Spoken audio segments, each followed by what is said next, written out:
ये मंदिर है, इसके आगे मैं भी सिर झुकाता हूँ, तुम भी झुकाते हो, सब झुकाते हैं। इस मंदिर पे या किसी के घर पे तुम झंडा उतारोगे अपने, उसके धर्म का क्या होगा? फिर तुम क्या करोगे? तुम क्या करोगे मुझे ये बताओ। उस बंदे को कितने इजाजत दी गई वो मंदिर में उसके घर पे जाके उसके धर्म का झंडा उतारे? अगर तुम्हारे घर पे भगवा लग रहा हो और कोई उतर रहा है तो तुम मरने मारने को तैयार, तो तुमने ये नहीं कही कि भाई उस बंदे की गलती थी, मार दिया गया। मैं मानता हूँ कत्ल किसी का भी हो, खून किसी का भी हो, चाहे वो हिंदू हो चाहे मुसलमान हो, नेता नहीं मरता, हम ही लोगों के बच्चे और हम ही लोगों के भाई मरते हैं। अब एक बात बताओ, अगर हिंदू मुसलमान की राजनीति नहीं है, गलती जो इस सवाल का मैं जवाब दूं, देश संविधान से चलेगा कि शरीयत से चलेगा? एक चीज चलेगा, अगर किसी के घर पे उतारा, पहली चीज उतारा, मैं कहता हूँ उतारा गलत था वो, फिर FIR कहाँ चली गई थी, कहाँ चला गया था लॉ एंड ऑर्डर, कहाँ गया था संविधान? ठीक है, अगर किसी की यात्रा चल रही है, जुलूस निकल रहा है, हम तो कभी नहीं करते पत्थरबाजी, लेकिन तुमने यात्रा, तुम्हारा धर्म रस तोड़ा था, तुमने पत्थरबाजी शुरू कर दी उस यात्रा पे। अगर तुम्हारे कहीं भी एक एक्शन होगा तो उसका रिएक्शन मिलेगा हर जगह, लेकिन इन्होंने क्या करा, उसको अंदर ले जाए गए, इलेक्ट्रिक शॉक दिए गए, नाखून खींचे गए और मार दिया गया। और उसके बाद मारा गया, वो सच है कि नहीं है? वो मारा गया, हाँ, गोली लगी है, मैं मानता हूं। हाँ, तो मानते क्या है? पुलिस की रिपोर्ट आई है, पुलिस की रिपोर्ट मारा गया, ये सच में ना। अब ये बताइए लॉ एंड ऑर्डर कहाँ गए, FIR कहाँ गए, संविधान बताइए, जवाब दीजिए। पहली बात तो इनके पास सिर्फ झूठी बातों के अलावा कुछ नहीं है। इन्होंने कहा नखून उतारे, मैं नहीं बोल रहा हूँ, ये बोल रहे हैं। वो खून निकाले, आँख निकाल ली, नाक निकाल ली। बहराइच पुलिस की क्या रिपोर्ट आई है आपने पढ़ी होगी, उसने ये कहा है वहाँ के DGP ने ऐसा कुछ नहीं हुआ है, उसके गोली लगी है। मैं मानता हूँ गलत हुआ, ये नहीं होना चाहिए। अब भाई साहब एक मिनट, आपने इस चीज का विरोध तो नहीं किया, इन्होंने कहा कि जुलूस निकलते हैं हमारे झंडा उतारे, लेकिन उन्होंने पूरी बात नहीं कही। तभी मैं कह रहा हूँ ये एक तरफा चाटने वाले, प्रोपेगेंडा फैलाने वाले। मैंने पूरी बात कही कि अगर तुम एक्शन करोगे उसका रिएक्शन मिलेगा, पत्थरबाजी करोगे उसकी उसने झंडा निकाल दिया, ठीक है, लेकिन तब संविधान कहाँ गया था, तब FIR क्यों नहीं गई? उस बंदे को तुम्हें मारने का कौन सा हक था? जवाब लीजिए, जवाब लीजिए। तब संविधान कहाँ गया था? किसी की मस्जिद के आगे, किसी के धर्म के आगे तुम गंदे गंदे गाने बजा रहे हो और गाली दे रहे हो। अरे एक चीज बताइए, ये गंदा गाना क्या है? आस्था के गाने चलाना, भगवान के गाने चलाना गंदा गाना कहते हैं? कौन सी मानसिकता है आपकी? आप गलत चीज, गंदे गाने किस तरीके से? ये धर्म के गाने को अगर वहाँ ऐसा हो रहा था, पत्थरबाजी हो रही थी, जो भी हुआ था गलत गाने किस तरीके से?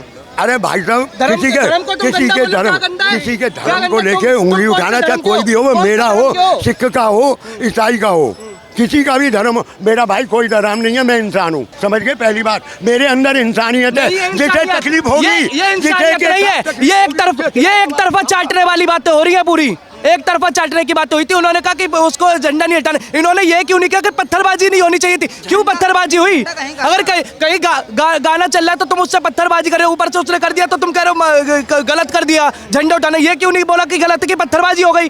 तब संविधान के मैंने पूछा FIR क्यों नहीं? FIR पे तुमने बात नहीं बोली, आज तक क्यों नहीं बोली? एक तरफ संविधान की बात करते हैं, ये जब है ना वहाँ पुलिस खड़ी थी, पुलिस ठीक है नहीं थी, ये तो वीडियो में है, पुलिस खड़ी हुई थी, पत्थरबाजी कैसे हो गई पुलिस पे होते सोते, और इन्होंने वो वीडियो भी नहीं देखी होगी कि जो 2 घंटे का टाइम मांगा गया था, वो वीडियो भी नहीं देखी होगी इन्होंने, क्योंकि इन लोगों के है ना, अरे यार कैसे बदनाम हो गए, अब तुम्हें सच्चाई को भी नहीं कबूल करते। एक चीज बताओ मुझे, सीधी सी बात बताओ, जब नेपाल बॉर्डर पे 2 लोग वो भग रहे थे, उनकी टांगों में गोली मारी गई थी, तो इनका पप्पू यादव जो कहता था, उसका लड़का जो कहता था मैं मुल्ला मुलायम सिंह हूँ, उसका यादव ये अखिलेश खान, वो ये क्यों कह रहा था कि उसकी छाती पे गोली मारते? क्या वो एक तरफ से अपनी राजनीति बचाने की कोशिश कर रहे थे? क्या उन्होंने पैसे देके पत्थरबाजी खुद करवाई थी? ऐसे ही था, क्योंकि वो कह रहे थे कि छाती पे गोली मारी, क्यों नहीं मारी, जिंदा क्यों रखा गया, राजनीति कर रहे? इसमें राजनीति क्या थी? भाई साहब कोई बात नहीं, इन्हें है ना, इन्हें सिर्फ व्हाट्सएप का ज्ञान मिलता है। हकीकत ये, मोदी जी ने 140 करोड़ की आबादी भी तो अपने कंधों पे उठा रखी है। आज हम छोटा सा नहीं उठा सकते तो 40 करोड़ की कर रहा हूँ तुमसे, मोदी जी ने तो अपने कंधों पे उठा रखी है सबकी जिम्मेदारियाँ। में नहीं आता, मोदी जी है तो देश है, मोदी जी है तो देश है, में बोलो तो दिक्कत, मोदी जी है तो देश है, वरना देश नहीं है हमारा, समझे आप? तो विदेश है फिर। और राहुल गांधी और कोई सा भी गांधी कोई नहीं है मोदी जी के आगे, समझे आप? मोदी जी हैं, देश सबका साथ सबका विकास कैसे होगा? मोदी जी करेंगे। आज कंधों पे हम अपनी जिम्मेदारी ले रहे हैं। विकास हो गया है के रिक्शा करने के पैसे नहीं है, कंधों पे ले डोल रहे हैं थैले को। भाई क्या हुआ? योगी जी हम ये का भी करेंगे। योगी जी का एक बयान आया था वहाँ पर आज झारखंड के अंदर में, कटोगे इसका बटोगे फिर भी शंख बातें- और घंटी नहीं बज अरे पाएगी। भैया कटेगा जब ही तो बटेगा। तुम्हें यही शंख और घंटी बज नहीं पाएगी। यार योगी जी के बातें लेके नोट कर तो किसी विपक्ष वालों की भी बातें नोट कर ले करो। योगी जी को ट्रोल करना है, तुम ट्रोल लोगों को करना है, बस। बदनाम करना है महाराज विपक्ष को। एक मिनट, विपक्ष से पैसे मिलना है क्या तुम्हें?